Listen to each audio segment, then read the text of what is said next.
welcome to Geo Up, Over, and Down Under. I'm Joy. And I'm Rose, and today we'll be speaking with Jeffrey Wefferson. Jeff Wefferson is a native of North Carolina and was based in Colorado for several years before coming down under in 2000, where he's continued his full-spectrum creativity approach to being here now. His ongoing educational background is in multi-disciplinary science, including independent research in the psychology of mass media and communication with dolphins. He works equally in words and visuals and music and has been a still photographer for over 40 years.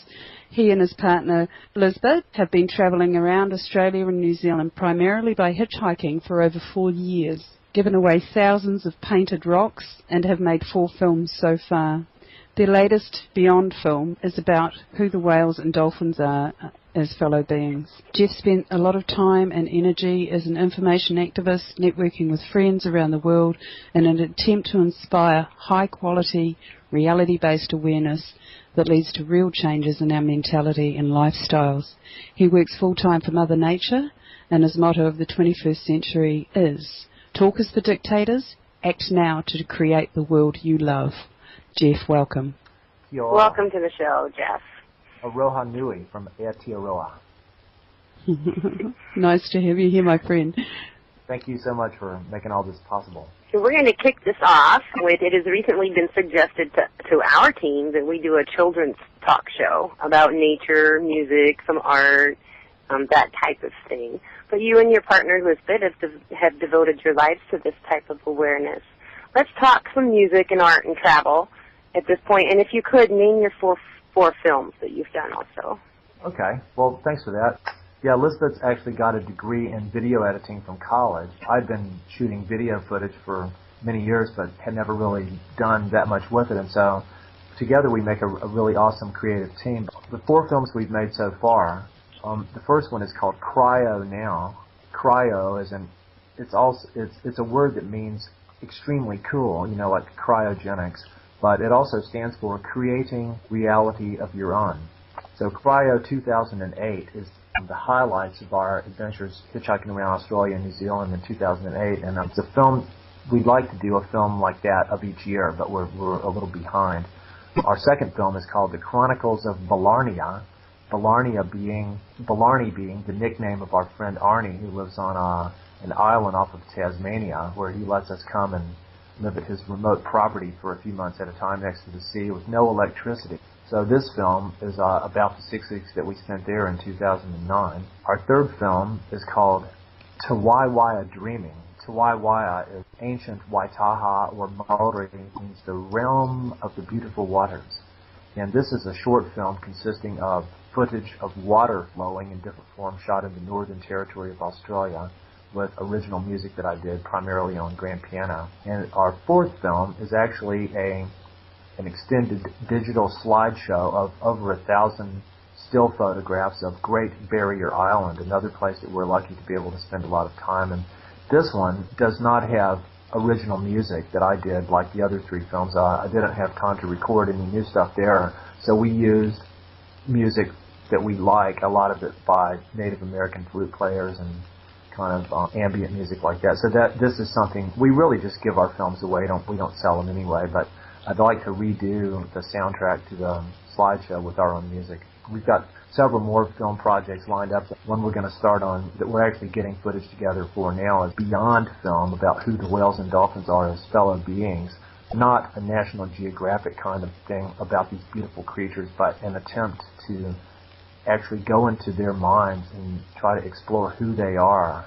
So it's not going to be about looking at them, but it's going to be about using our highest creative abilities with audio and visual to create a portal into the cetacean consciousness. Wow, let's talk some art and music. I've been on your site and I've seen some of your artwork, and it is absolutely amazing. Maybe if you could expand on that and tell us what we're looking at when we're looking at these things. Well, you're looking at the neurobiological structure of your own brain. No, I'm just kidding. But I think our art is really inspired by the earth and Mother Nature and the beauty of the cosmos. Our art is not about creating a pretty picture to go on the wall, which is kind of the sort of ornamental tradition of a lot of Western mainstream art. Our art is also not representational. We don't try to paint pictures of things as you'd actually see them. Because we do, we do like non-representational versions of sea life. You can tell it's a dolphin, but it's not a photographic impression. So what we try to do is be very creative, use lots of color.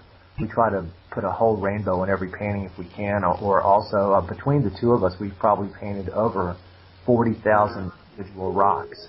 So our inspiration is closer to the reason that indigenous cultures have always done art, which is a part of their spiritual process, their spiritual cosmology, the mandalas of the ancient Hindus, or the sand paintings of the Navajo, or the bark paintings of the Aboriginal people. And Jose Arguelles, who's someone that I have a lot of respect for his early work as an artist and a visionary researcher, he came up with the concept of art as internal technology. If you're looking at it that way, when you look at a piece of art, you can think of it as a type of software. When you're looking at that entire image, because of the simultaneous nature of our visual processing, you're able to sort of see the entire image all at once, whereas with a linear process like reading, you're sort of scanning in a word or a group of words at a time, but with a visual image, you're using a more holistic perceptual mode that enables the entire image to be perceived all at once. So just looking at a visual image changes the way that you think, and then the different information contained in the color, the geometry, and the relationships and stuff. A lot of different effects that can be going on. We see art as a kind of form of information transfer, possibly even a language that the earth uses to communicate with people. I think when I look at a lot of Aboriginal painting, it looks like the painting's almost talking to you. Like it's alive. It's a form of information exchange between the consciousness of the earth and people who are people, that is, their mentality enables them to perceive this information. Now, is that the same concept that you're using with the rocks that you give away? So I'm sitting here on my screen looking at these, and we will pop the link up in chat for people to check them out themselves. But again, some amazing, beautiful artwork. And what is your purpose in giving away these rocks? Well, we want everyone to be legally stoned. And it's true. And people go, well, I need that. One of our back burner projects, we've got so many different things to do that if there was actually 3 Liesbets and 3 Jeffs and we could all be an integrated system, then we might actually make more progress towards doing all the stuff that we could do as artists, musicians, writers, filmmakers, photographers, and networkers. But you're physically limited by how many hours there are in a day, different things like that. You do have to sleep and stuff. But if we ever did run out of things to do, we can always go, well, we'd like to paint a rock for every person on the planet. So we've only got 40,000 done out of, what are they saying? There's now 6.7 billion people. So the way we look at it is the Earth never charged any human beings to live here. No one ever paid any rent to the Earth, but humans have been all too willing throughout the history of what we call civilization, as the Hopis called it, to dig precious things from the land. That's sort of the root of a lot of our problems. But we've been willing to take from the earth.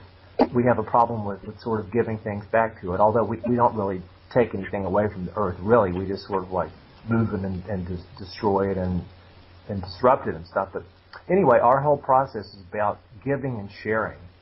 We like to give things away because it's just, it's just our nature. Our nature is to give because the earth gives freely of herself for all life to exist. So really, it's just our way of sharing the spirit of the earth by sharing our art with people. Very nice. Very well said. The rocks are just kind of for fun. It's about images from nature, like little animals and little mandalas. And Liesbet's, actually, her rocks are even at the next level. She's an incredibly talented person. When we first met, she had only done 1 painting, and her dad emailed us a photo of it from Belgium, and I was absolutely blown away. I went wow, that's your first painting. It was so good. It really reminded me of an early painting by a famous American painter named Georgia O'Keeffe. And that was her first painting, and so her rocks are almost at the next level beyond mine in her artwork and stuff. So it's a labor of love. I love to create, and painting is one of those ways. I'll say this about our philosophy of art. It's not even so much about the product or artifact that you end up with, but it's about the process of creativity. And so in a way, we're keeping alive the spirit of creativity and the spirit of the indigenous approach to art, because as indigenous people all over the planet are slowly being genocided and exterminated out of existence, we're at least able to carry the torch of a lot of that spirit in us and keep that creative process alive. It's not about doing it for money. We survive, a little bit from our art, but doing it for money is not the real reason we do it. It's not the main reason. We give away as much as we possibly can, and it's like that seems to be why we're here. If people could learn how to give and share, we wouldn't have to have banks anymore. Agreed, and couldn't have found a more appropriate place to be taking the Song of the Stone, New Zealand and the Waitaha. These are great connections here. Thank you. House 2 days ago. Lovely. Oh, fantastic. Well, my friend, that's a journey that many people around me are taking at the moment. Barry Brailsford certainly has respect. We'd love to hear about that journey. Well, we're going back up there later this week to help him create some blogs. Oh, that's spectacular, isn't it? So we're going to actually make a little YouTube video for him. Okie dokie. Well, it's amazing, this connection with Barry Brailsford, and so looking forward to hearing more of that. Now, Jeff, we're going to get into a little bit more serious stuff here. You've been an awesome researcher whilst you've been here. After a decade dominated by ground wars against the insurgents in Iraq and Afghanistan, the drill-dubbed bold alligator on the eastern seaboard of the USA, namely Atlanta and Virginia, is the largest amphibious exercise conducted by the fleet in the last 10 years. About 20,000 US forces, plus hundreds of British, Dutch and French troops, as well as liaison officers from Italy, Spain, New Zealand and Australia, are, as we speak, taking part in this exercise along the Atlantic coastline and off North Carolina. I saw your blog that the US will be operating all their forms of radar, sonar, mid and low frequency active systems, HARP, RF weapon systems, nuclear, chemical and biological warfare gear. Since the time that this started, we've seen a total of 160 dolphins beached. 40 of those mammals were successfully refloated, but 120 have died. Jeff, do you have comments on this and NOAA's part in this game, please? It's absolutely horrific, because this is just like the dolphins that got stranded. That's just a tiny amount that made it to shore when you consider how many more might have been killed, or that they call it harassment. But there's a lot of different important things here. I did a little research and found a map that shows where all the major U.S. naval vessels are. And as of yesterday, right off of Cape Cod, there was 2 of the biggest U.S. aircraft carriers, the USS Enterprise, which is the oldest one. It's the one that's going to head over to the Strait of Hormuz so that it might be able to get sunk as part of a false flag thing to blame on Iran. That's what other people are talking about. But the other one is the USS George Herbert Walker Bush, the newest one that came on, got christened in 2009, and it's right there. These things are like floating cities with like thousands of people and every possible kind of destructive technology ever known to exist. And I mean, I'm not an expert or authority on all this stuff, but you can sort of just logically figure stuff out. If they're having a war game, the biggest one in 10 years, it's just likely the reason they have it so they can practice with all their stuff. And so they're probably going to be breaking out, detonating, blowing up every possible thing that they can. We don't actually know that they haven't used tactical nuclear weapons, because if you don't have, if the powers that be control all the radiation monitoring devices or shut them down, like has been done in the wake of Fukushima, there's no way to know that this stuff is out there. Your body can't detect it. Just like you can't, there's a lot of things like that. But so I think it's absolutely horrific. The whole situation with what's happening with the whales and dolphins, it's beyond belief, because they're so perfectly adapted to living in the oceans of this planet, but before the advent of industrial civilization. But the whole ambient environment of the oceans is becoming increasingly uninhabitable for all the life forms that have lived there for so long. These war games, what they do, okay, you were asking about, like, I've been involved with the whales and dolphins in my background in biology, and people have networked with people for 2 or 3 decades about the whales and dolphins and marine biology and related issues. And just in the past 2 or 3 years, I've learned from people who actually know a lot more than me in a lot of ways. They told me point blank, they look like the Navy has bought off almost every marine biology researcher or institution in the world. And the reason is because, A, they've got an infinite amount of money, and B, almost all researchers will ultimately go to work for whoever will pay them the most money, so they don't have a problem with it. Even, I've got to mention a name, this really blew me away. There's a guy named Jim Nollman, who I knew back from the early days with working with John Lilly's lab in California. Jim Nollman is a guy that founded an organization called Interspecies Communication, and for a couple of decades he was like the world leader in talking about animal intelligence and communicating with animals, and he tried to play a little guitar with killer whales and stuff like that, but he went to work for the Navy 2 years ago. Even him. I couldn't believe it. I could not believe it. And it's like, but what they do, they like the NOAA, the National Oceanic and Atmospheric Administration, according to a woman named Rosalind Peterson, and I believe you might have interviewed her before. Yes, we have, yes. She's a really fantastic person. Her website is the agriculturaldefensecoalition.org. She's a fantastic researcher, and I network with her. She's who first told me about that the NOAA receives massive funding from the Navy. And the Navy, there's a branch of the NOAA called the National Marine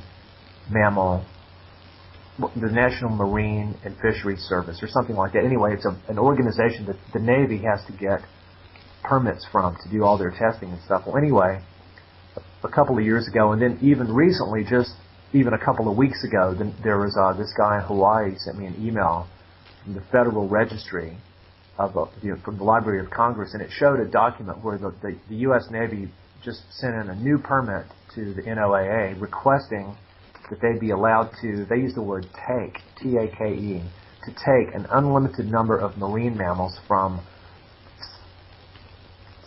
70 species of cetaceans and 24 species of pinnipeds, which I think is like seals and walruses and stuff like that. And their permit from a couple of years ago was asking that they be legally allowed to take, which means kill, 11.5 million animals over the next 5 years. But now there's no numerical value. Now, for all practical purposes, it's unlimited. And so, I mean, I have a problem. It's just collateral damage to these people. I mean, it's simply put, and it's so sad. They want to clear the ocean out. The marine mammals are bogeys on their sonar, and they might think it was an enemy vessel. So if there's nothing swimming in the ocean, then they're free to have their war. They're sick, very, very, very sick people. So, in fact, the Navy funds and or directly controls almost all marine biology researchers and institutes in the Western world? Well, I think that's not an unfair generalization. Again, you'd have to, a lot of it they try to keep secret, but one of the main institutions that basically may as well be a branch of the Navy is the Woods Hole Oceanographic Institution, because, I mean, if you just look at, they operate vehicles that the Navy built and gave to them.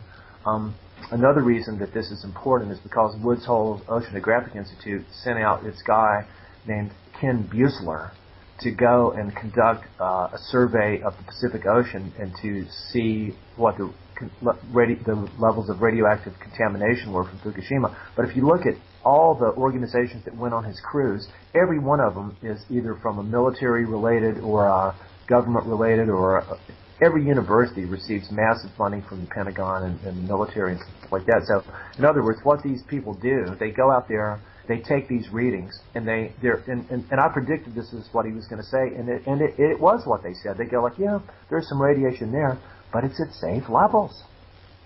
And any biologist from the Manhattan Project, any biologist that's not either totally brainwashed or working for the nuclear industry, they'll tell you that there is no safe level of ionizing radiation at all. No safe level. So well, we saw a lot of this ionizing radiation in our skies in 2009, 2010, before and during the Christchurch quakes, and a lot of people became very, very sick during that time. Jeff, you're quite right that we really have no idea how much we've been experimented on here with this, have we? Absolutely. Just maybe to close the thought about the dolphin strandings and stuff, there's a lot that have happened in Nelson, and you guys on the contrail there were making the correlation between the presence of some of these seismic exploration vessels who are using. They might use technology for electromagnetic surveys and or seismic surveys that use air guns and stuff. But the whole thing is, I think there's a couple of important points. That we're only seeing the tip of the iceberg with what's happening with the whales and dolphins because yes. they live at sea. They live at sea. They spend most of their time underwater, so they're hard to study anyway. But the ones that wash up on shore would be probably a very, very, very, very tiny fraction of all the ones that have been harmed and damaged that didn't make it to shore and stuff like that. But I think when you see the worst dolphin stranding in 10 years on Cape Cod, and then you just look and see that two of these giant aircraft carriers are just right there, I'd say there's a very good chance that something that they did caused it, regardless of what the NOA public relations people tell us in the newspapers and stuff. Mm-hmm. Same with in Nelson. Well, and those dolphins are very sophisticated users of sound, and they depend on sonar. They use sonar, and so when you're blasting these sounds into the ocean for the seismic surveys and whatever else, God knows what else they're doing out there, I think a lot of these strandings are these whales and dolphins just trying to get away from that. We're only seeing the tip of the iceberg with what's happening. I was just reading a really cool document. They live at sea, they spend most of their time underwater, so they're hard to study anyway. But the ones that wash up on shore, he's a policy analyst for the National Resources Defense Council, and I've got a lot of questions about them. They're a big organization. Robert Redford does videos for them and stuff. Any organization like that, when they're always asking you to give money to them, and you can't really fully trust them. But they have had some. They're one of the few organizations keeping alive the whole issue of the low frequency and mid frequency sonar and its effect on cetaceans, and the whole global problem of the acoustic environment of what's happening in the ocean, the noise pollution levels, and they're talking about how the overall sound level has been increasing by about 5 decibels every year for the past several years, and so it's like they're effectively blinded. They're blinded by the noise, and the noise. If you think of how many, probably tens of thousands of giant ships go around the oceans all the time, and this is just commercial traffic, not even to mention military exercises and stuff, and all the seismic explorations, noise from drilling platforms. It would be, and see, from a physics perspective, sound, which is a mechanical vibration, it travels much more intensely and quickly in water than it does in air. And so some of these sonars or even these explosive charges like these air guns and stuff, of which I was researching, that some of them can emit a single pulse of power that's at 30,000 kilojoules or 30,000 watts of power. That's a lot. That's bigger than a blast of dynamite. It explodes their inner ear. This is right. evil. Well, in northern Peru, authorities are puzzled by the deaths there, and over 200 dolphins were found there. It's getting sickening, and when you put it in those terms of sound traveling in water and actually being amplified in the water, and these creatures live in the water, there's nowhere for them to run. There's really nowhere for them to hide except for to try to beach themselves to get away from that sound. I personally think that the whales and dolphins they're such high beings spiritually that this is one of the things that we hope to explore in our film that we're working on. But I think that their consciousness is so different from ours, but it's like us in so many ways, because we're mammals who live on the same planet. We breathe air, we give birth to our young and have love and advanced social systems and stuff, but their consciousness is so different because they've been here so much longer than us, and they don't have hands, they don't have any material objects, and I think that they're much more intimately connected with each other and with the consciousness of the earth, because they haven't created an artificial reality that has supplanted their real relationship with the earth and with each other. So they're much more tightly knit and spiritually and psychologically interconnected with each other. And I personally think that for a whale or a dolphin to undergo what we call death, which I think is a bad word for that process, I don't think that they're probably already there. In other words, it may not be a traumatic transition like it is for a lot of people to go into a higher dimension of consciousness, because they already live in that permanently anyway. It's just kind of a speculation. It's not fair for us to impose on not just the whales and dolphins, but every other life form on the planet by the effects of our industrial civilization. It's interesting, isn't it, that our marine life are getting it right at the time where we really need the vibration, the higher vibration held for our Gaia, for our planet, for our mother. It's just mass slaughter. Some people have speculated that the Navy's actually targeting the whales and dolphins on purpose. Yes. Well, I was just going to say, I have watched some interactions, and I haven't witnessed it personally. I wish that I could. I have watched interactions with dolphins and humans, and they are such intelligent beings, and their consciousness is so much higher. They have no fear. You know, they are friendly towards us, and look what we, as a whole, are doing to them. To me, it's just so sad. That they love you. They love people. I mean, when you look in their eyes, and it's like you can just feel the love. That's their natural state. And even the ancient Greeks, I believe it was Pliny the Elder, wrote about the dolphins have what all philosophers value more than anything else, but which no man is capable of. But the dolphins give us friendship for no advantage.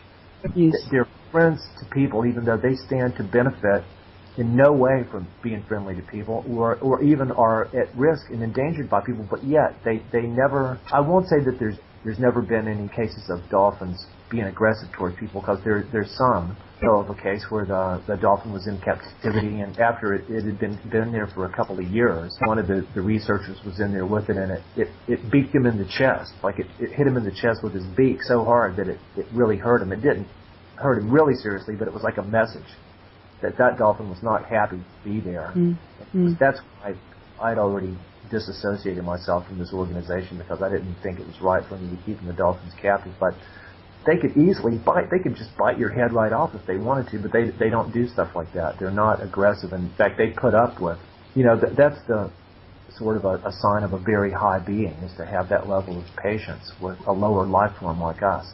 Well, I remember an experience that we're boaties, and a few years back now, we were in the Tory Channel. It was 4:30 in the morning. We were heading over to Furno Lodge to get one of our people on board back to work, and daughter was standing on the back of the deck, and a pot of dolphins was all around us, but one of these came out of the water and just sat, it seemed like an eternity, sat on its tail on top of the water, eyeballing my daughter. All I could see was absolute, pure, unadulterated love. She was just a youngster then, and it was just beautiful. It was probably one of the most magic moments of our life. Amazing creatures. I think that they like kids, because kids basically have a more open, they're not carrying around baggage and stuff so much. Maybe not these days, but traditionally kids are much more open. And so they're like the dolphin. They don't have these big walls of psychic block. But it was a beautiful thing. We find ourselves going like, well, the U.S. Navy is the biggest threat to dolphins and whales, and there's all these organizations out there doing all this heavy stuff like Anadarko Petroleum and stuff. But ultimately, all these organizations are made of people in many ways like ourselves. And I keep trying to say that I really think that if we step back and look at everything that's happening as people are doing, it's being done by people, and it's really us. It's the human species that's doing all these things that are a problem. So that way, it makes it it makes us all responsible for what we're all doing.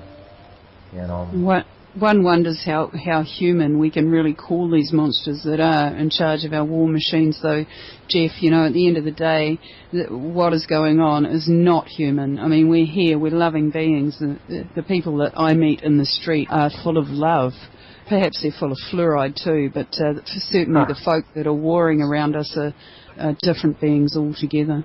Look, you know, Jeff, we're currently looking at, in Christchurch, there's wetland bird toll has hit 800. I don't know if you're aware, but Christchurch City Council... I wouldn't trust what the council researchers tell you. Not at all. I mean, you know, they're saying that the death of more than 800 birds found along the banks of the oxidation ponds at the city's wastewater treatment plant. They've also been found at other wetlands in the city, by the way, so it's very interesting. The National Institute of, dare I say, Water and Atmospheric Research, and we know they're all involved here with the cover-up of the chemtrail issue. And Fish and Game are trying to determine how they died, but of course we're just going to be fed that they died of avian botulism, you know, a natural phenomena. I was sitting here just a few days ago, Jeff, and suddenly my computer internet went down, like just completely crashed, and it hasn't done that for a long time. I have a new modem.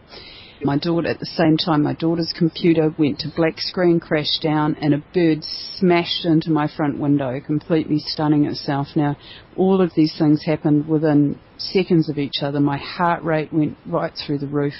So, you know, it's possible, don't forget, folk, that there's a lot of electromagnetic frequency being ripped around us at the moment. We had a high reading of radiation down in Dunedin also last week, which travelled the country. So, you know, don't be sucked into this mainstream drivel. They're just there to cover up, and it's time people took their goggles off, Jeff. I was just going to say, there's a guy on the Contrail, I forget his name, Jake or something, but he posted something that was a couple of maps that showed the concentration of microwave mobile phone towers in New Zealand and in Christchurch. The cell phone towers that have gone up, the Gwen towers that have gone up all over Christchurch, which has been a phenomenal mess. I mean, the people down there are waking up en masse. I'd say that the electromagnetic density of Christchurch is probably far denser than any normal fog that we'd ever encounter. Someone on the Contrail posted a map, one of which showed all the known mobile phone towers in New Zealand, and then there was one that zoomed in onto Christchurch and showed the known mobile phone towers there. I could not believe how many there were. There must have been several hundred. There was a guy, I believe his name was Jason from the Contrail, who contacted the Christchurch City Council and asked them some specific questions, and then he put the answers that they gave, and just like you'd expect, it was really standard answers, you know, saying that none of the levels were harmful to anybody or life forms or anything like that. But I felt weird vibes in Christchurch ever since I first came there 10 years ago. I never was sure what it was, but just in the past year of connecting with you guys and Penny Hargreaves and stuff and realizing the incredible density of radio frequency transmitters and stuff there, I don't know if it's higher than a typical big city, you know, like New York or Melbourne or something like that, but it seems like way too much for an environment that people live in. And the danger, just like with ionizing radiation, is all this stuff is invisible. I mean, if people could see those beams shooting out through the air, they'd go, whoa, we're not going to live here. But because they can't see it or detect it, but and you yourself especially, you're one of the more sensitive people, but you're like the canaries in the coal mine. We're literally being cooked. And a lot of people they're so out of touch with their body and their own physical being that they're not really aware that this is going on, or if it is, they might just attribute it to something else, like how much liquor they drank the night before or something like that. Yeah, that's very true. And unfortunately, everything that's going on to dumb people down, you know, I see them line up at the medical centres when, you know, all these things are going on. They're going there for their antidepressant pills and painkillers. I've been through this process myself, but now that I know what's going on, it's much easier to deal with. Now, folks, we pre-recorded the first part of the show, and it actually, out of 5 hours, we actually managed to get 30 minutes of time because we were interfered with electronically so much. It was a phenomenal exercise. This hasn't happened to us for a very, very long time. Since that advent, I discovered the electrical issues here on this end. I'm broadcasting from Kaikoura, are likely due to the fact that got research ships back in our waters here, which I warned people about last month. But we had a 3.1 quake in Kaikoura yesterday, And I can tell you, we felt every bit of what they were doing for days. It was depressing. It was very, very hard to hold it together emotionally. If you're not aware what's going on with you, then it's just so easy to think you're going nuts. So once that quake happened, the pressure was released. The skies cleared early this morning. Of course, they've been spraying us like bugs ever since, and the pressure's back on us. Note that electrical issues are usually a really good sign that there's something coming, so keep an eye on that. Another person I was speaking to in Christchurch just a couple of days ago said that just before the 3 quakes, his television went AWOL for hours beforehand, like from 6 to 12 hours beforehand. His television screen would pixelate, and this has never happened before. So some of the things that you can keep your eye on for this. Textbook radio frequency symptoms and effects. In the exact same way that Alaskan seals that they found dead and dying in the Aleutian Islands show textbook signs of radiation poisoning, although the government investigators go, well, we're not sure what this is. It's an unknown cause, but it's textbook radiation poisoning. What you're describing is textbook radio frequency poisoning and interference with biological systems. It's been known for decades. So the powers that be, part of their whole operation is public relations geared to denying and putting the blame on something else. Right, and just so that people are aware, I have my own very recent experiences with these RF frequencies where I became very ill. I was crying uncontrollably, could not have a valid thought in my head. I could not concentrate, and seems to have been ramped up in the United States. I've talked to several people and have had responses from several people in the United States where they're saying they're being more affected by this within the last week or so. So just so that people are aware, it's strongly recommend that you look up RF frequency and radiation RF illness and see what the signs and symptoms are, because they mimic signs and symptoms of a lot of other things, and especially if you're not aware of what to look for. As soon as I took precautions, within minutes I started feeling better, and this went on for days. So it's very important that we inform ourselves about what these side effects are, the human side effects, so that you recognize what's going on when it's happening to you. The way that these technologies are used as a weapon against biological life forms is the pulsing of these energies rather than a continuous beam. And if you think about it, that's exactly what we've got going through our house circuitry. It's called alternating current, invented by Nikola Tesla. It's pulsing off and on at 60 hertz per second, which is a very unnatural rhythm, but for decades we've been living with pulsed radio frequency energy around us all the time, and they're amping up the power levels.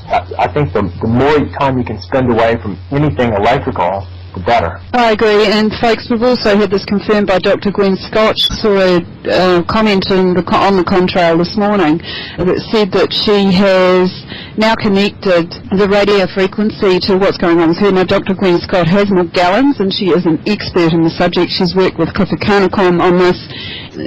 Amazing woman. We have interviewed her, so you can go to theCONtraildotcom on YouTube to find those archives, but we're all sort of coming to the same conclusions from all over the world. The radio network took over here in 1996, didn't they, Jeff? And you've got a little bit of information on that with what happened with Christchurch with the radio towers at that time. Yes, I don't really know all that much. Penny Hargraves, who we've mentioned before, she's the real authority on this, because one of these really major transmission towers is called Oahuria?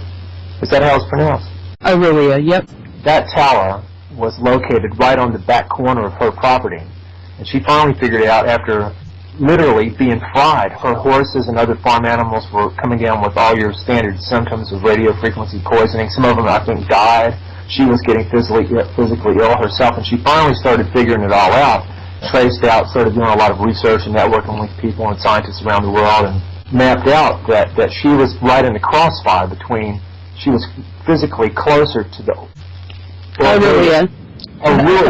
That one. Oahuria. But that and the Sugarloaf Tower on the opposite side of town, and she sort of mapped out the beams where these crossed. And in the area where these beams cross, like you were mentioning yesterday, this seems to be the area of the greatest earthquake damage levels and the greatest amount of liquefaction and stuff. And what this, to me, is a local example of a global phenomenon using what I came up with to call the tetrafuse paradigm, the technotronic Tesla-based radio frequency energy weapons. The word technotronic, I don't know if Zbigniew Brzezinski coined the word, but I first saw it in his book. The use of radio frequency energy as a weapon, the basic concept goes back to Tesla, but we were talking yesterday too, most people will think of the word HAARP, the High Frequency Active Auroral Research Project. People think of that, they use that as the name for all of this technology, but accurately it's just one installation out of 20. There may be hundreds or thousands more of varying sizes and types of technology that are mobile. So technotronic weapons are the summation of all of these technologies taken together as a whole. And I believe that it's all being wielded as a weapons system. And in the world, this ties us in with the Anadarko thing that we'll talk about later. Anadarko Petroleum is just one of many energy exploration and extraction companies who, because of the nature of what's happening in government and business today, what we're seeing is the unfoldment of the true definition of fascism, which is a complete merger of state and corporate power. So really, a corporation like this is indistinguishable from a military operation, and it's even got military people, military-grade technologies. Military uses the same kind of technology that the oil exploration companies use. For all practical effects, it's the exact same thing. So we're all sort of under attack. People, all the life forms on the land and sea and the air, the earth herself, we're all under attack by all these technologies, both as unintended side effects. We're all under attack either indirectly and directly being targeted with these technologies. We certainly are, and there's a number of things that are happening along with that. People that know me know that I lost use of my arm in 2010 where we were being seriously poisoned and microwaved. Lots of different things happened here. I won't go back over that stuff, but one of the things that I have noticed, and I learnt this from Penny Hargraves, was the amalgams in our mouths. Kiwis are full of amalgams. We were real test rats when, back in the 70s here. And the amalgams in my mouth, which have been perfectly stable up until I moved onto this property under a microwave beam, are now deteriorating at such a rapid rate. Now, Penny tells me that this is because when you're in these beams, it seems to amplify the bacterial breakdown, so we're seeing things like yellow and green lichen growing where the beams are placed. And it seems that it's messing with our amalgams. So it's a really good time, guys, if you've got those things in your mouth, to get them out, because you're being seriously poisoned. I don't know what damage this does to sea life. I mean, our seas are full of mercury as well, so the fish is coming up being tested all over the place, just loaded with mercury, so it's all part of the game.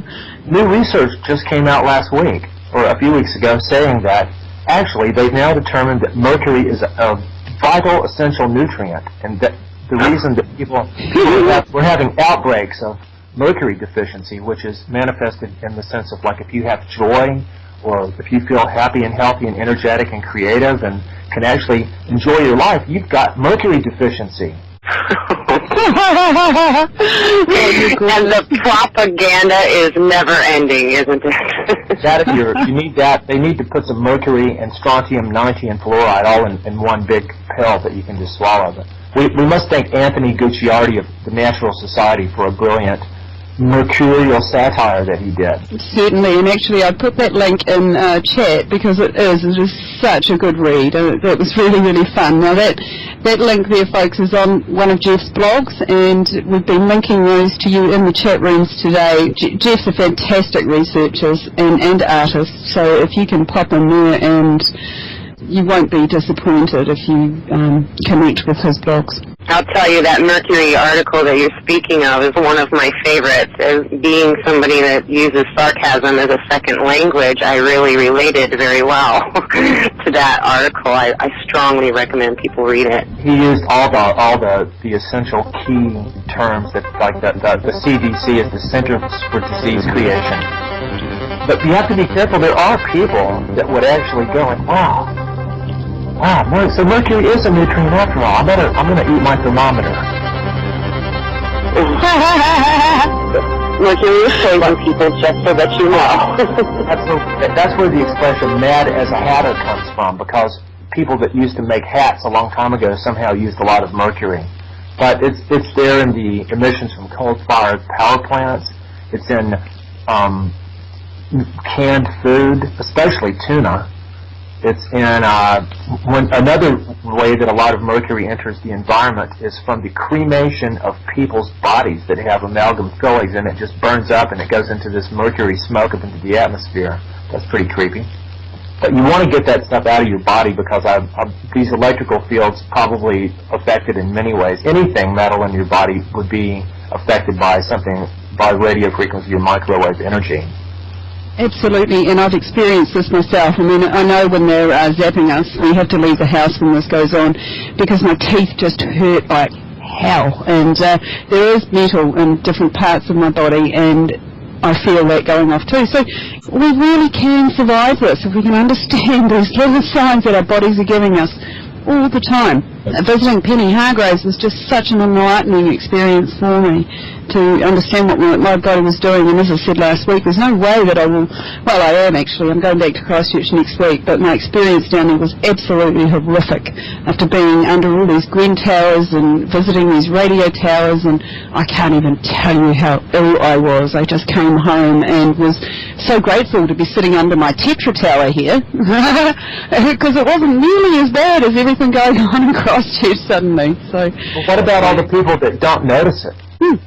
They're being affected, they just don't notice. And as I said earlier, they line up to go and get a pill to fix it, and that's just feeding the monster. What I have noticed is that a lot of Cantabrians are drinking.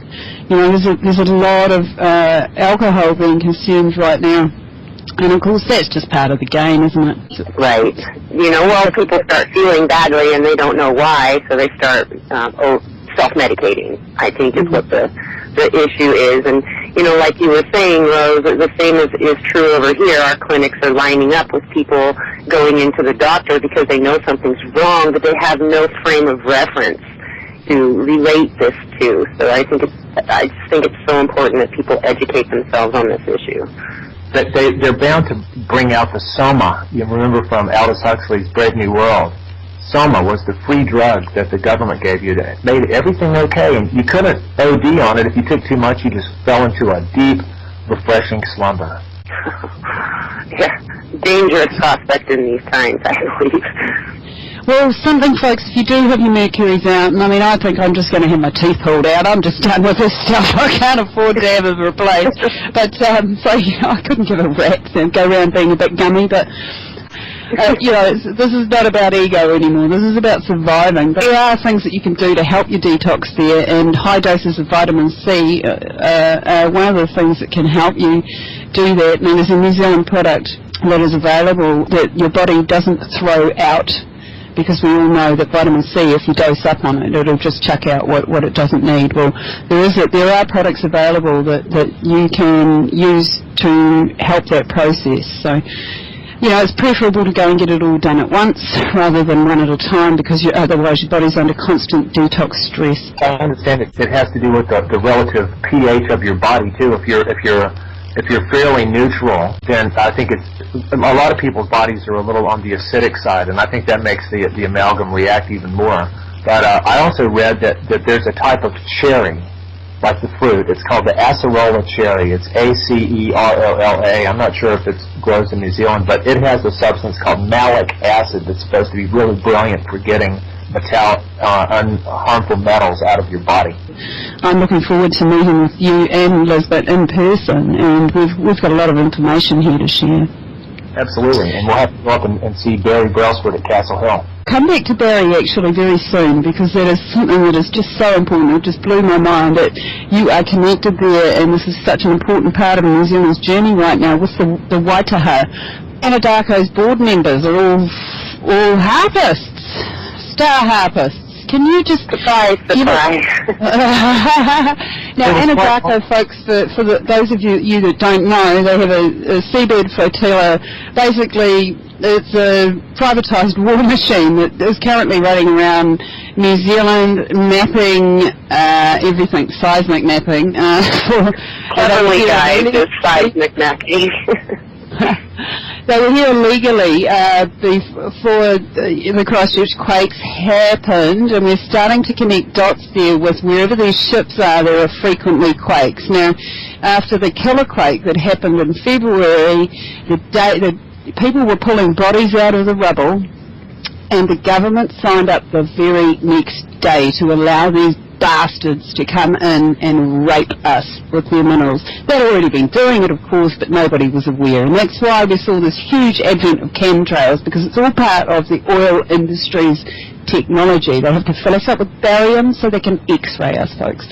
So if you could just tell us what you've learned about this, please, Jeff. Well, I first heard of them from the Contrail, and you were talking about the boat. The Aquila, yes. The Aquila, and I just, you can just Google, you can Bing it or other search engines, but it's easy to access. You just do like a Wikipedia search for Anadarko board members, and you find out who they are, assuming that this is all accurate information, which, honest to God, all this stuff you don't know for sure about it all, unless you're actually, if you know the people and stuff, but based on the veracity of Google and Wikipedia and all this stuff, this is what I've come up with. So if you look at their board, it's got a very interesting array of people. I noticed that the CEO is a guy called James Hackett, but he's also either a or the main director of Halliburton, which is a company that Dick Cheney, well known to be one of the primary architects of 9/11, Cheney, that was his company, or still is. So I call them War Incorporated, because they are the U.S. military mega machine contractor. They build the military bases everywhere and all the support infrastructure and who knows what else, but they're also heavily involved in the oil exploration and extraction industry, and they're related to a company called Brown & Root. It actually used to be the company that was owned by Averell Harriman, who was the business partner of George Prescott Bush, the granddad of the last president, who got actually in trouble for doing business with the Third Reich in Nazi Germany. So Halliburton has all these kind of connections, and Hackett is the director of Halliburton. He's also a member of the Trilateral Commission, which was formed by Zbigniew Brzezinski on behalf of David Rockefeller back in I'm not sure when it was, the 1960s or 70s, but the Trilateral Commission is one of the primary organizations in the world that's devoted to creating a one-world government. And again, I don't claim to be an expert on any of this stuff, but there's bits and pieces that you pick up here and there. But that's Hackett. It's known that James Hackett came and paid a personal visit to John Key last November when he was here. Then you've got Paula Reynolds. This was interesting. She's on the board of Anadarko. She is actually a or the director of a company called BAE Systems. I forget what it stands for, but I knew who they were because I remember reading about some research on HARP, the actual HARP facility in Alaska. BAE received a $30 million contract to build the Phase 2 part of HARP, which was to expand its power level up to like 1 billion watts or something like that. She controls the company that did that. Then there's a guy called Pete Guerin, who used to be Secretary of the Army and the Air Force. That's a very top military position. Luke Corbett, who was the director, or still is, of a company called Carnegie that used to be owned by Peabody Coal. Carnegie is a plutonium reprocessing facility in Oklahoma, and that's where a woman named Karen Silkwood worked there, and they made a movie about what happened to her. She realized they were all getting contaminated with plutonium. Then she found plutonium on bologna in her refrigerator, and she knew she was going to die, and she was run off the road and killed on her way to take evidence to a journalist. So this guy is the head of that company. And then the coolest one of all is former NASA shuttle astronaut, General Kevin Chilton. He used to be a NASA astronaut for about 12 years. He piloted 3 shuttle missions and was involved with the International Space Station. And when you start looking into that, a lot of the space station stuff and the shuttle missions have had to do with experiments and technologies related to the technotronic weapons, chemtrails and HAARP and stuff like that. Lynn Murray talked about a guy named Dr. Bernhardt, who conducted experiments where they would fire the orbital thrusting engines on the shuttle for long periods of time because the chemicals spewing out from this rocket engine up in the ionosphere, they were going to inject, in other words, it was like spraying a giant chemtrail up into the ionosphere out through the engines of the space shuttle. So it's possible that this dude was piloting some of those. You can figure it out because they tell you what all the missions did and stuff, but he also then went on to become the commander of what used to be called the Strategic Air Command. That was inside the Cheyenne Mountain in Colorado. That's where they control all the nuclear weapons and all that stuff, the missiles and everything. And then they changed the name to STRATCOM. So this dude was the head of that. This is like a huge position. He was the head of that, and as well as the whole United States Cybersecurity Command and the Space Command. This dude, he was in charge of all this stuff, but when you look at him, he looks like a high school science teacher with a uniform on. And when you listen to him talk, there's an interview. There's links to all this on my blog, but he was interviewed by this guy named Charlie Rose, who is a famous interviewer. He himself is actually a member of the Trilateral Commission, I saw.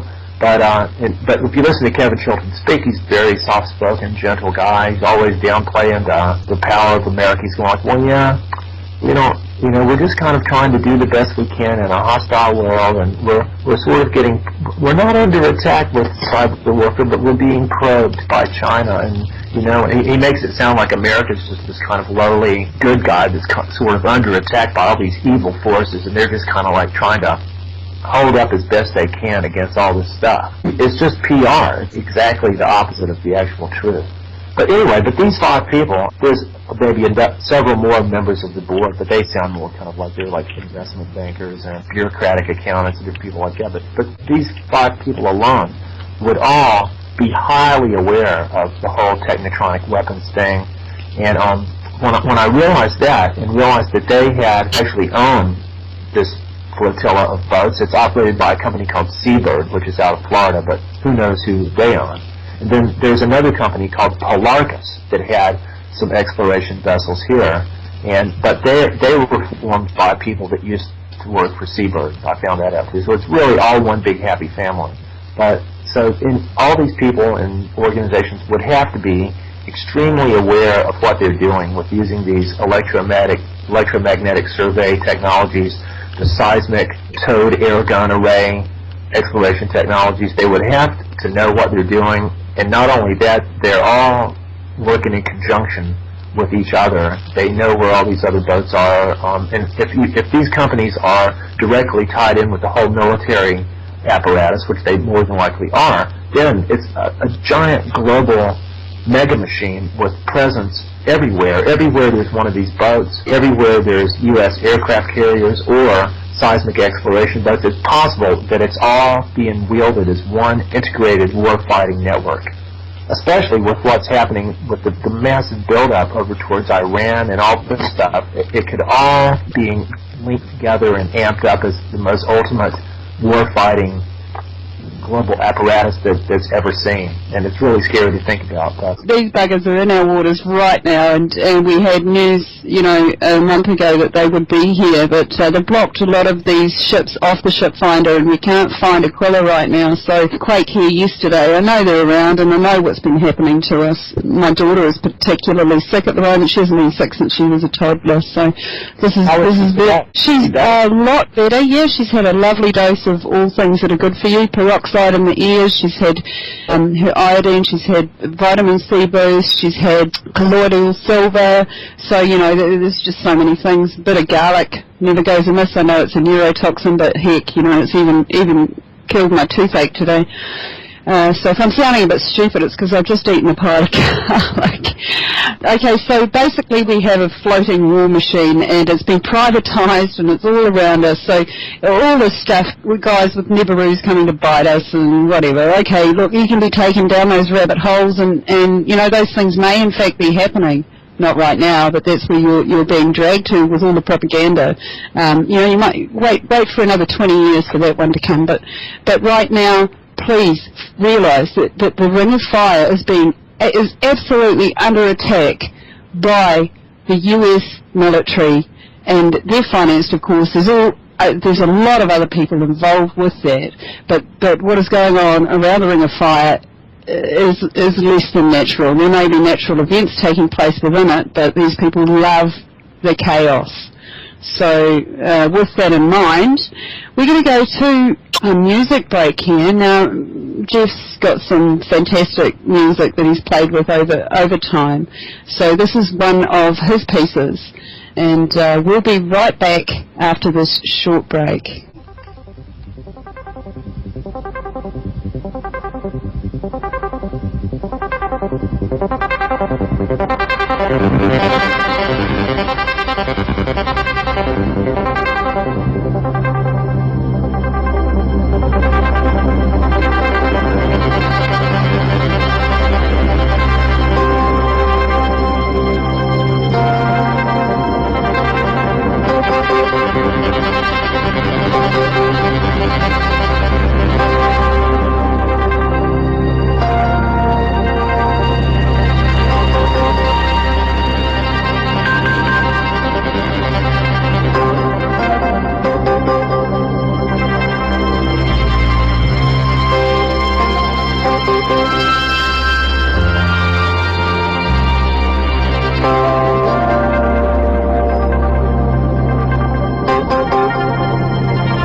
Congo isn't totally absurd.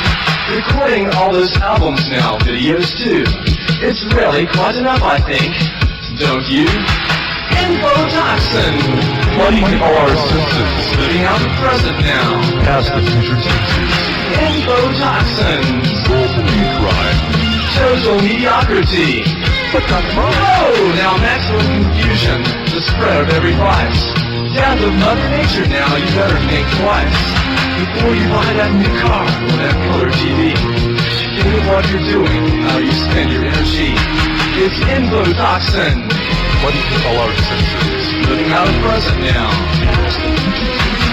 Infotoxins, certainly a crime.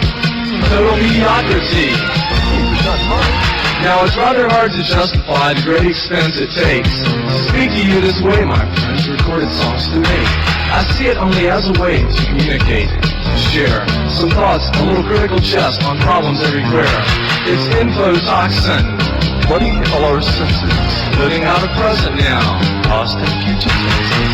Infotoxins, certainly crime, total mediocrity, but not none. Oh, personal computers, the video display, chocolate cheesecake, ice cream, physical decay, corporate product, business machine.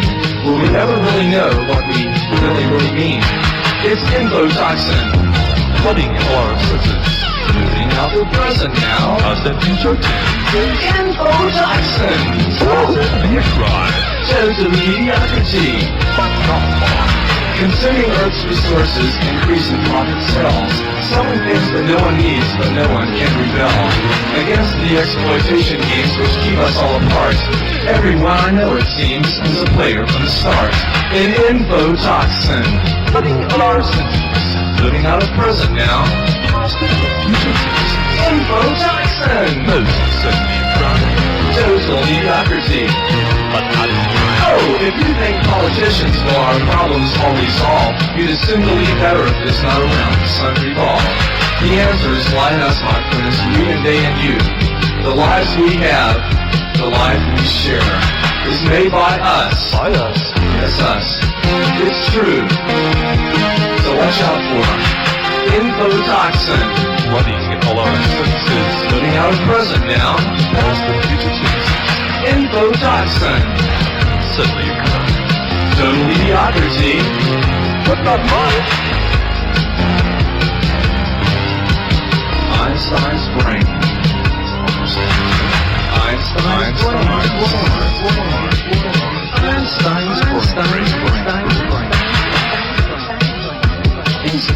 Everything.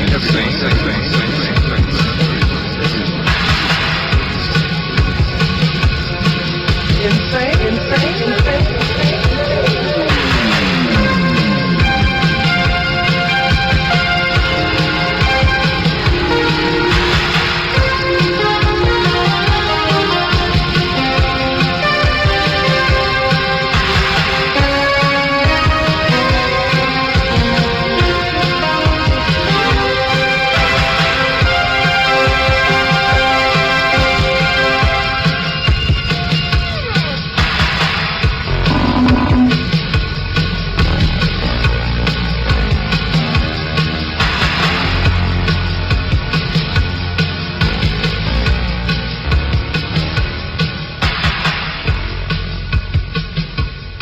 The song is called Threshold Infotoxin. It's a techno rap recorded by and produced by Jeff. This song managed to get played on over a dozen college radio stations around America, and Jeff got to meet Frank Zappa at Berkeley, California. That was cool. I was at a radio station called KPFA. I had taken a tape of this song to the programming manager, and he liked it and said he'd play, but he goes, Jeff, Frank Zappa's going to be here. This kind of sounds like something he would do. Why don't you come down and meet him? I just got to talk to him for about 5 minutes, and he was actually quite intimidating, this dude that was taller than me, and he had on the long black overcoat and stuff. But when he realized that I was friendly, he actually was quite cool, and just talked to him, and later on hung out with 2 or 3 dudes that worked for him down in Southern California. But that was a cool connection. He was actually going into politics at the time that he died. What's he now? Isn't that interesting? Did you know? I can tell you some stuff. I won't tell the story now, but he had just gone to testify in the U.S. Senate against the Parents Resource Music Council, who wanted to impose censorship ratings on the lyrics of all rock music. And Zappa went to the Senate to testify on behalf of the First Amendment, people's right to free speech. And guess who was the head of this organization? Tipper Gore, Al Gore's wife. Was that interesting? Yeah, wow, gosh, this is such a dirty word, mate. Yes, I can hear you. I'll just say the reason I mentioned Einstein's brain at the end of Infotoxin, that's the next song I did. It really pissed me off when I read in a science magazine that they saved Einstein's brain in a jar to study it, even though they asked him before he died and he told them no, and they made a deal with his son after he died. He got his brain and studied it, and the funny thing was that it wasn't any different from anybody else's. His brain was below average. What do they think? I mean, it's not your brain. There's even people with this condition called hydrocephaly. They don't even have a brain. Literally, people have a giant cavity in their head filled with fluid, and their behavior is indistinguishable from a normal person. Incredible. Most of what normal people do, you don't need a brain to do it. Your brainstem can just keep you up and talking and walking around and stuff. Well, yeah, I heard about a chicken that went around, was alive for a year after it had its head cut off because there was enough of its brainstem to keep it rolling. I heard that too. There's a website. It was called Mike's Headless Chicken. Yeah, well, there's some interesting stuff, and of course our heart has a brain, and that's been scientifically proven, so let's develop that one, guys. I mean, at the end of the day, who needs this thing on top of our shoulders? It doesn't seem to have done us any good, but get us into trouble. Well, we're just my metaphor is that we are the most advanced technology that exists. Anything that's alive is the ultimate technology, but the problem with humanity is that the software we're using inside of our head is completely wrong. We have a totally bogus mental operating environment that consists of all the artificial reality that we've fed each other for the past 5,000 years. If we can dump this whole operating system and reboot with Mother Earth and the cosmos, then everything will work perfectly. But there's nothing wrong with our biology. It's our software. It's just interesting, isn't it? We're learning so rapidly now. Bring it on. Look, Jeff, I want to thank you. That tune coming out of the 80s really, really tickled me. And I know you've done a lot of more recent stuff, but folk like yourself who are creatively minded, I mean, you're an artist first. You're a researcher, you're an artist. But to throw the music in there, I only know one other person like that, and that's Yado, our friend Yado, who is also a co-host. And I would love to connect you with this gentleman. He is actually in our chat at the moment, and it's just awesome to have him here. So, Joy. We've been talking about some pretty heavy stuff, and so I just kind of wanted to lighten things up a little bit with something that I personally was fascinated with. Jeff, I had heard many years back of a researcher that had recorded dolphins and then slowed down those recordings and discovered that dolphins were mimicking human speech. Yes. And that they actually heard that speech from the researchers. And what do you know about that? Well, very interesting. This is a very important chapter in my own life. I went to college for 3.5 years and studied physics, zoology, and psychology, and did really well in the subjects I liked. And at the time, my guardian angels were guiding me on the path that I'm on. But it was a difficult time, but my physics lab instructor turned me on to the writings of a scientist named Dr. John C. Lilly. And this lab instructor went on to become a plasma physicist at Los Alamos National Laboratory, where they designed some of the most evil technologies that have ever existed. And the last time I saw him, he said, "Jeff, we've just designed a microwave energy device to sell to Russia, so you can chop down a tree and run the tree through this microwave thing, and it'll explode the bark off the tree." That's what they were doing. This is the last time I saw him in 1995. Anyway, but I have to thank Ray Stringfield for turning me on to Dr. John C. Lilly. I started reading his books, and it struck a chord in me because he was a biological researcher who became interested in dolphins because they have brains and nervous systems very similar to ours, only even more sophisticated. They actually have everything we have, but the whales and dolphins have even another lobe to their brain that only they have out of all the mammals. I believe it's called the parietal lobe or the parietal occipital lobe. But what it's believed to do is to facilitate a higher level of integration between all the different sensory systems. So anyway, I became very interested in Dr. Lilly's work, and his basic concept was that the dolphins and whales really are an extraterrestrial intelligence, but they live on the same planet. And he always made the point of saying that terrestrial means on land. So literally, we live on land, we're terrestrial, they're extraterrestrial, they're off land in the water. And he said, well, if we can't communicate with beings with brains even bigger than ours that live on the same planet, what possible hope do we have of being able to communicate with something that's not even from this planet?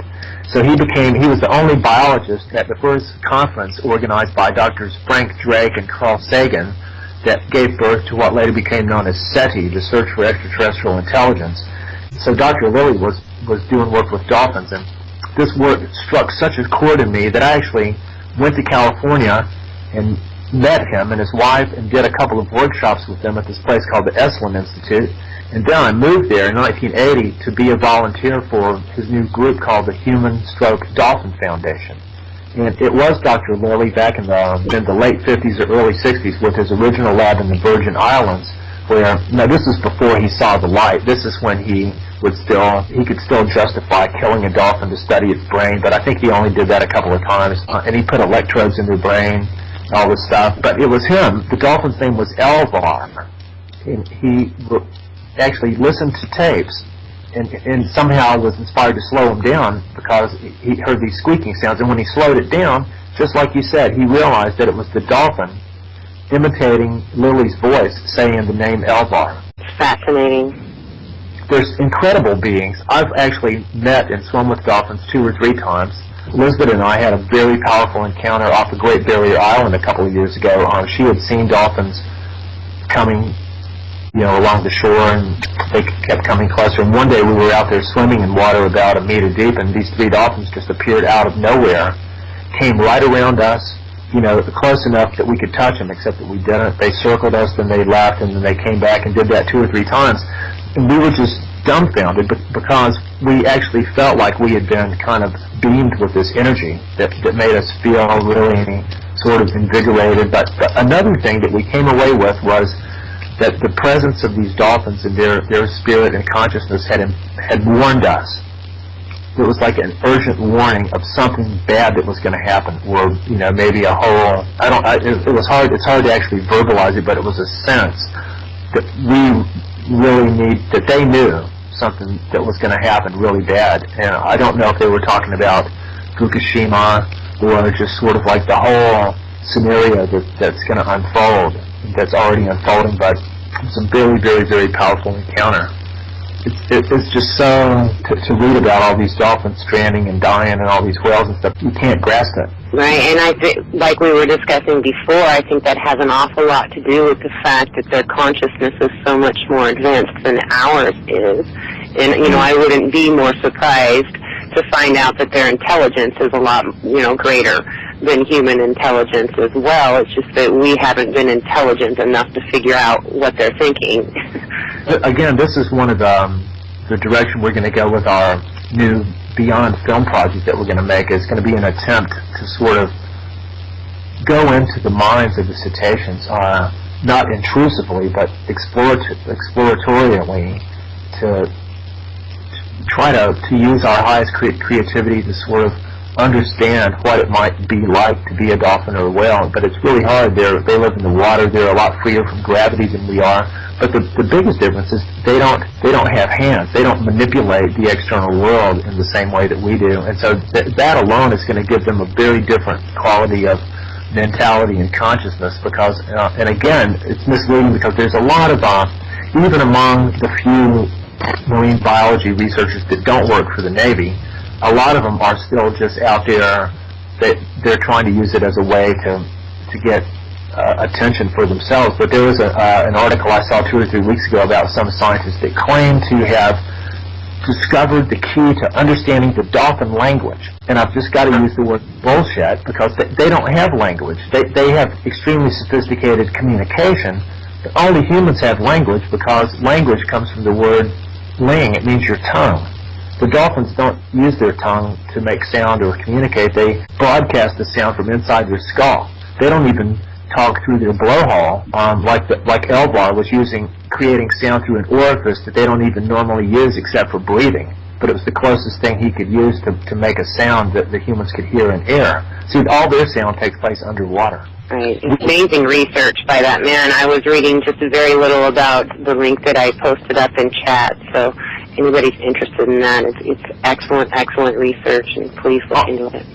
on my blog called Tutanui Wananga, there's a posting on there of Dr. Lilly and his wife asked me to write an article on their behalf for a San Francisco magazine called Magical Blend. This was in December of 1980, and I don't believe Magical Blend has an archive of their old material up anymore, but I put that article in its original form on my blog. Well, I just think I'll drop in here.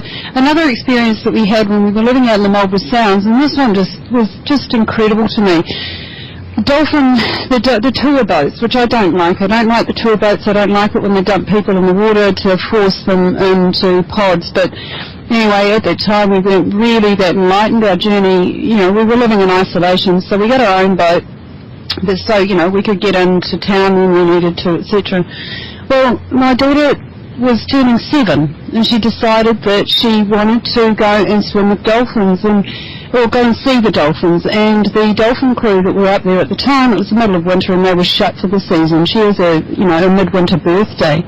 So Captain Ray got his old boat out, Miss Portage, and she sleeps 10, and we picked up a crew, and Paige's other mother and father came to join us, and her half-brother, and, you know, my partner and I, we all went on a journey to find dolphins for her birthday. Now, on the day of her birthday, she was given a huge crystal by somebody that we worked with. So she was given this massive amethyst crystal that was just part of, you know, the amazing day.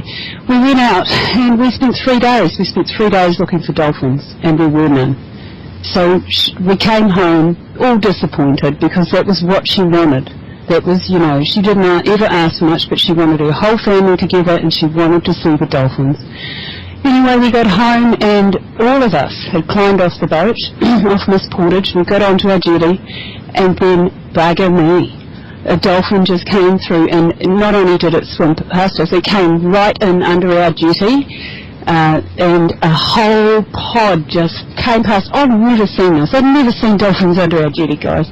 And my daughter was still on the boat, and her and Captain Ray just honked the horn, and away they went. They had this incredibly special time. Did we tell you that yesterday, just after we were having all the electromagnetic attacks and stuff, that Liesbet went out to the ocean and saw some dolphins here? Can you tell us about that, Jim? Apparently, our friends who live here said that it's fairly unusual to see dolphins here. It just seemed that they came at a time when they knew that we'd been talking about them, and they came to bring us some good energy and let us know that they were there. Similar thing happened. We were off an island off of Tasmania out camping, and we were climbing this mountain that's a few hundred meters high, and we're climbing the mountain, and Liesbet looks out to sea, and she goes, "Look, what is that? It looks like a windsurfer." "Oh, well, no, it looks like they just fell off." "Oh, whoa, it's a giant humpback whale breaching." And we saw that, and we watched them for about 30 minutes, and so then Wow. This was totally unexpected, and so then we went and camped out, and the next morning we were thinking about them, and we were on the other side of the bay the next morning, and we went out just as we had our coffee and went down to look at the water. There they were, and not only dolphins, but also a big whale and some dolphins. They were just they were as close to us as they could be. The water, the ocean, was really one body of water over the whole planet, but in a regional area, the acoustic environment in the water is going to be very different than the acoustic environment in the air. I mean, there's like an interface. So the sound vibration seemed fairly quiet to us up above the water, but if we were able to go down under the water and hear at the frequency level of the whales and dolphins, it'd be like a loud cacophony, or like explosions going off and stuff from all the boats and the testing and everything. Another thing I'd like to talk about is one of your works that you and Liesbet, your partner, had worked on, and that was the Mother Earth Temple, the Stone Chakra Medicine Wheel in the Interdimensional Park. I wonder if you could describe that for our listeners. I will pop a link in chat. For the listeners that don't have the link, if you could explain that to them and expand on its purpose and meaning. I will, and again, very interestingly, it started with the dolphins, because this is on our friend's property on the island off of Tasmania. His name's Arnie, we call him Arnie Blarney, and he has this property. He's a really interesting guy that used to be in the Swedish Merchant Navy, but in 1985 he bought this land on this remote property, and we've gone there a couple of times, and he lets us just stay as long as we can. He has no electricity. He has no neighbors within several kilometers except for maybe just a couple of people, but the land he's on has never been farmed, logged, poisoned, or had anything done to it. So it's just about as pristine of an environment as you could possibly find yourself in and still actually live there. So we were there and ended up being able to stay a lot longer than we had initially thought.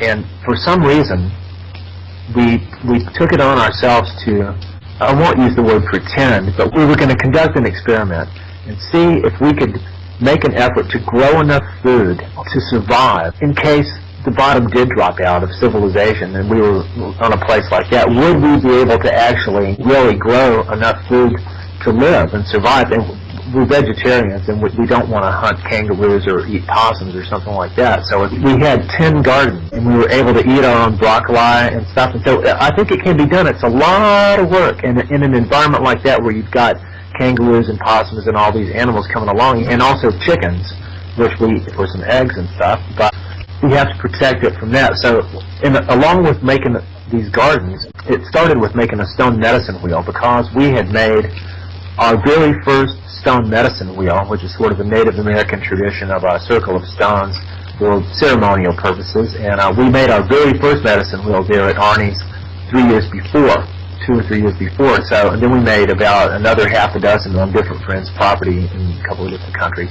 So this was we came back to Arnie's, and I go like, well, let's make a new medicine wheel because we were living in a little different area there, and we had a much more sort of our own little piece of land to do stuff with. And so what started out to be one medicine wheel ended up to turn out to be 7 medicine wheels, all connected, made of consisting of over 1,000 rocks that we got from the beach. The whole inside of all the medicine wheels is filled with sand that we hauled up from the beach. The 7 medicine wheels correspond to each of the 7 chakras in the human body. At the heart chakra position is a hexagonal kiva, a little structure partially underground. It's got about 1.5 meters worth of headroom down inside. And we can go down in there and play music and meditate and stuff like that. And inside the first medicine wheel, which was at the crown chakra position, it's the one we started at, I decided to build a thing called a jed pillar. Now this is very interesting. It was taught to me by my friend Moira Timms, a very interesting person who wrote a book called Beyond Prophecies and Predictions in the mid-90s, well before anyone ever talked about 2012. Wrote a really cool book, and she was also an Egyptologist, and she had gone to Egypt and was one of the few people that was able to even pretend that they could translate or understand Egyptian hieroglyphics. And she emphasizes to me that the Egyptian language, like some other ancient ones, were really about the vibrational sound of the spoken word. But she told me of this thing called the Jed pillar, and it's spelled D-J-E-D. It's where the word Jedi comes from. And the Jedi were actually the spiritual body of Osiris, who was an ancient historical king of Egypt, a good guy, before the dark priesthood took over. This is according to her. Osiris was a truly good and genuine king of Egypt. She said he was like the Jesus of the Egyptians. He was a true and good spiritual leader. The spiritual body of Osiris would be called the Jedi, in the same sense that the spiritual body of Jesus would be called Christians. You know, that's in like a mainstream kind of way of looking at it. But regardless, the Jed pillar is a symbol. It looks like a column with round. It's kind of hard to describe, but it's actually based on a vertebrae, like a backbone. So the Jed pillar is a symbolic representation of Osiris' backbone, but it's a symbol that the kings of Egypt used to do at really important moments in time, like when it was passing from one king to another, or when they really needed to make an effort to reconnect their whole culture with the cosmos and go to the next level of harmony and stability. They would conduct the raising of the Jed ceremony. It was their most powerful ceremony, their most powerful symbol. Moira Timms had told me about this, and Liesbet and I go, well, the Egyptian New Year is coming up here, which is July 23rd. Let's build a jed pillar. And we did, and I used PVC pipe and some wooden spools from telephone cable and electrical insulator that was laying around, and I built this thing and raised it on the Egyptian New Year. The Egyptian New Year is July 23rd because that's the day that the star Sirius becomes visible again in Egypt after being in conjunction with the sun for 70 days, and that represents the rebirth of Isis, who was Osiris's partner and sister. We raised the jed on the Egyptian New Year, and then later that day, we went out to the beach and saw dolphins there for the first time at Arnie's property. So the Mother Earth Temple, an outgrowth of all that, we put so much work into it. It's got several dozen painted rocks with the symbols of the chakras. On top of the kiva is a circle of 28 stones that represent all the different phases of the lunar cycle. And in the center of the root chakra medicine wheel is a regenerating eucalyptus tree. So I probably said more than enough, but... Oh, these pictures are absolutely gorgeous, and you couldn't explain it enough as far as I'm concerned. You know, for our listeners, I strongly recommend you to look at this. Well, we worked on it for 4 months. Wow. We brought it online with the activation ceremony right before we left. So it's actually operating now. It doesn't have to have anybody there to be online. It's like a spiritual transmitter, bringing down energies from the cosmos and from the heart of the earth and beaming it out to anybody who tunes into it. We also felt that because we called it an interdimensional park, that it's not even, doesn't really matter if any people go there, because the spirits and ancestors and the local nature divas and the spirits of the land and of the Aboriginal people there, and they can all go and hang out there. They're maybe there right now. It's truly amazing. I bet the energy there is just phenomenal. The single biggest thing about that environment is there's no electricity. I mean, there's very tiny amounts from some very weak 12-volt DC current being generated by some really old solar panels, but it's just about as free of electricity as you can get. And after you're there, like, Liesbet's especially sensitive to the electrical fields and Wi-Fi and stuff. After we'd been there a couple of days, her whole body just started relaxing because she was able to release from the tension created by being around these fields. And most people, this tension becomes a part of their nature, and you're all just kind of permanently stressed out. If you ever get away, be out in nature for at least a couple of days for this to happen. But the longer you're there, under this kind of situation, the more you realize that that's really how we're meant to live. We aren't meant to be around these alternating current electrical fields all the time. So we try to spend as much time as we can out in nature, and then you come back in and sit at a computer many hours a day for as long as you can stand it. Then you go back in nature again. The Hopi prophecy has an expression called the people of one heart will all somehow find each other and get in touch, and they're the ones that will eventually make it through all the weird day of purification things that are happening and all this stuff. So that's been prophesied long ago, that there are the people of one heart, and they may be in any country, but they're all operating on a similar frequency. So, while we're speaking of the people of the heart, can we now please go back to Barry Brailsford? I understand that you're going up there this week sometime to connect, reconnect. Thursday or Friday. For anybody that looks at Facebook, he has a really cool Facebook page just called Barry Brailsford. We're going to be helping him and Coach Lau create some blogs and maybe make a little YouTube video and stuff like that. But he has a wealth of material. Very, very fantastic people. And I just put a few Castle Hill photos on his page yesterday. I highly recommend that people order some of his books and familiarize themselves with his story, because it's focused on the ancient culture of the South Island of New Zealand, but it's really global. It's a global message that encompasses all traditional and indigenous people with sort of a universal kind of spiritual instinct. He's not one of these New Age guru people that goes around charging $1,000 for people to do a workshop with him, or hawking all his DVDs and stuff like that.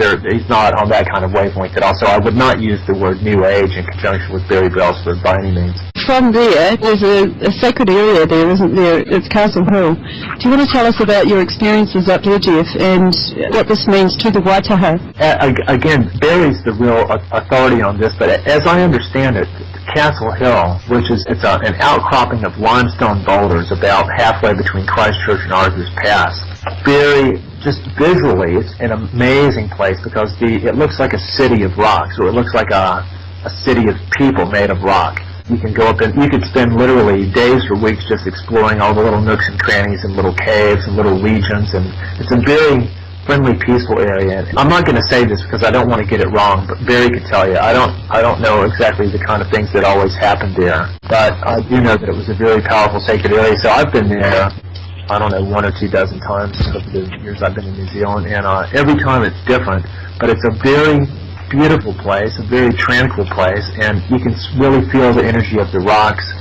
This is even if you didn't really know anything about the Waitaha or Barry Brailsford, but he's told us about what some of the different really big rocks have names and have special spiritual significance, and we've learned a little bit about that. So every time we go, it's very, you just feel charged up on energy. We went there once when we were here in New Zealand last year. We went to Castle Hill and went in and meditated and communicated with the giant grandmother rock. She's like the biggest rock up on top of actually what you call Castle Hill itself, which is the highest ridge there. And we left there and we drove the back way to Kaiapoi and saw this meteorological phenomenon called a northwestern arch, which looks like a big arch of cloud going across the sky. But it sort of intensified and it looked a little like kind of tornado conditions or something, but we were passing through this little teeny town called Swannanoa, which I recognize because there's actually a town in western North Carolina called Swannanoa. It's a Cherokee Indian name. So anyway, there's some kind of connection with the Cherokee Indians, and saw a double rainbow forming, and so we stopped to get out of the car. For the next 45 minutes, we saw one of the most amazing full sky light shows of clouds just being lit up by the sun and all. I mean, there's no way to describe it visually, but we really felt that this was a gift that the grandmother rock at Castle Hill had sent to us after we came and paid our respects to her, because I think it was the last time we were there before we went to the North Island. But it's a magic place. If you go there expecting something magic to happen, it will. Well, you know, you're heading up there in a few days. That's so special in its own, and I think we touched on it, but many of our members, many of the people that I'm so blessed to be surrounded by have started this journey with the Waitaha. It was brought to me by a dear friend, Craigo. A friend of mine has a Māori healing centre here, Simone, and she lent me the book, The Song of the Stone, and it touched me like nothing I have ever read before. I couldn't put this book down. By the time I had finished it, I had had every emotion possible, and I finally understood my journey here. All these people that have crossed our paths since have in one way or another been connected to the Waitaha or have an incredible yearning to learn about them, and I believe it is the time for this. And Ray is a European who was given the task of writing some books for the Waitaha people. And it's a shared knowledge that had never been shared with the white man before. Indeed. And he, like you, Jeff, gives rocks that have special meaning to people. And when I saw what you were doing with rocks, in fact, I even understand that you took some rocks back from New Zealand back to Australia with you, because of course you paint them and you give your art to people. This was incredibly special. First time I went to Australia, the head customs dude, like the chick was going to give me some shit about bringing a box of rocks into Australia, but the head customs dude, and he goes like, let him in, he's increasing the mass of Australia. But Waitaha actually means water carrier. And it all has to do with the fact that we're all stoned. We're stoned because we're made of stone. Explain that, Jeff, because I've heard you explain that before, but I thought it was pretty fascinating. Well, yeah, it was explained by Barry Brailsford, but logically, if you think about it, it makes perfect sense. If you think about it, the Earth as a planet is basically made of rock. That's the main substance. And there's petroleum down in there, and there's water and there's air, but the main majority of the mass of the Earth is stone. And so if you go back in the day, there was probably more stone and less of all the other stuff. So the soil, I don't know about the origin of water, and I believe that the atmosphere was basically created by the expulsion of volcanic gases, and then it's been modified by living things to change the composition. But basically, stone is what the Earth is made of. So therefore, every being that lives here, life may not have originated on the Earth, but it doesn't matter because everything that's alive that's on the Earth, if you grew up here, then everything that you're made out of is the Earth. Every substance, every mineral, every element life forms consist of is the Earth itself. And so Barry actually said that stone, which is actually the Earth, stone contains within it the blueprint of life. And this would be sort of a metaphysical concept, but I really think that that's true. So therefore, every living thing, including us, all the matter that we're made of, used to be rock. I'm going to go to a music break shortly. Jeff, I have posted your incredible blogs into chat there. Folks, I highly recommend finding some time to check some of this work out. I feel very, very honoured to have you here, Jeff. I'm certainly looking forward to meeting you and your partner, Liesbet. We want to thank you for your interest and for having us. It's an honour, and thank you. I was very, very excited about working with you. We would love to do that. We've no shortage of really important, relevant topics to engage in media blather about. Be happy to blab all you want. Blab away. I mean, we're at a pivotal point here, folks. We need to stay 100% in the heart. Reach out to your neighbours. Jeff and Liesbet's journey is to show you, if you are blessed to be touched by them, it is to show you that you don't need money to live. You don't need, if people would just share and give and love, then all this would be over. And it's going to be over. If you want to fly somewhere, you can't take a wheelbarrow of painted rocks to the airport to get your ticket. Well, that is true, but isn't it incredible that when you live in the heart, amazing things happen? It is. And it's all, I mean, the whole concept of money is it only works on people. So ultimately it's just psychology, because if you had $1 billion in cash or even gold, but if there was no other people, it's absolutely useless. You can't do anything with it except give it to other people, and then they'll do something for you. So we always go, well, why don't you just try to make friends with people who can help each other, and then you don't need gold or money. I mean, it's something that could work if enough people actually started thinking that way. You know, our marine life is constantly talking to us. There's a war on them. The war's been going on with them for such a long time now.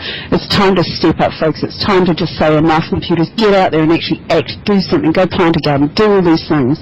Well, I wanted to say that it's important to be aware of these organizations and what the evil people are doing and stuff like that, but ultimately I think if we pull back and realize that really it's all of us together are the human species, and we're the ones doing this. If we analyze how each of us, and through things that we do on a daily basis without even thinking about it, everybody at different levels, but there's a few basic things that look at how much of it people do, that actually makes us the equivalent of soldiers in World War III ourselves. So every time we get in a car and drive, that's almost, from the perspective of nature, that's the same as getting in a tank and attacking something, like driving a car, burning up the hydrocarbon fuel, talking on a mobile phone, eating meat, building a house that's really stupid that you don't need, watching television, ingesting poison that someone else created and you pay for it.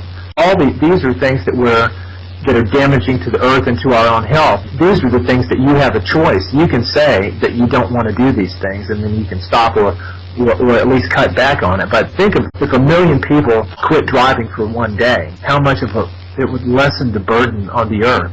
And plus you can starve the corporations out of existence by refusing to buy their products very much anymore. But from the second that we get up, we eat breakfast, we eat a corporation, we go and brush our teeth with a corporation, we lather our bodies in corporation poisons and chemicals and leave that on our bodies. We go outside, we jump in our corporation car, we drive to a gas station and we fill it up with the corporation's petroleum. Where you pull out your corporation BlackBerry and make a call. It is just a constant, and yes, it could be difficult for many folk to get these corporations out of their systems, and quite literally, but by God, the health improvements that we would have overnight just with that. Just pull back on our use of it all. You don't have to stop it all, but just cut way back to what you need, rather than so many people are living at a level of just excess of all this stuff. I mean, I remember reading an article in Colorado at 1990 levels of driving, Americans were supposed to drive 1 light year between 1990 and 1996. I mean, that was 20 years ago, so imagine what driving, the amount of driving is measured in light years now. You know, Jeff, when the Gulf oil spill happened, I stopped driving right then, and people think I'm absolutely mad, but I can achieve most of what I need in my little town, and we're in complete isolation here, and it's taken some huge changes, but we did it, and I'm so proud. Yes, I will be driving to Christchurch this week. There is a time and a place, but certainly getting rid of the $50 a week that's poured into those bloody petroleum companies that are ruining us. Oil is the blood of the earth. This is another topic that we could go to sometime, but the Hopi prophecy, they said if we dig precious things from the land, we will invite disaster. And if you look at the root of a lot of problems, it probably has a function in the earth that we don't know about. Yeah, I was thinking maybe we can do that as a topic for one of our shows that we do together. I would really love to give people examples of how they can peacefully non-comply with the system. And the more people that do that, the faster the system is going to go down, the very system that enslaves us all. It's empowering, and it frees people up, helps your health get better, and costs less money, too. Absolutely. People are so used to and so trained all their lives to think that they need all these things that sometimes they need a little bit of a push, and they need some examples on how they can move themselves away from it. So I think that would be a great topic maybe for our next show that we do together.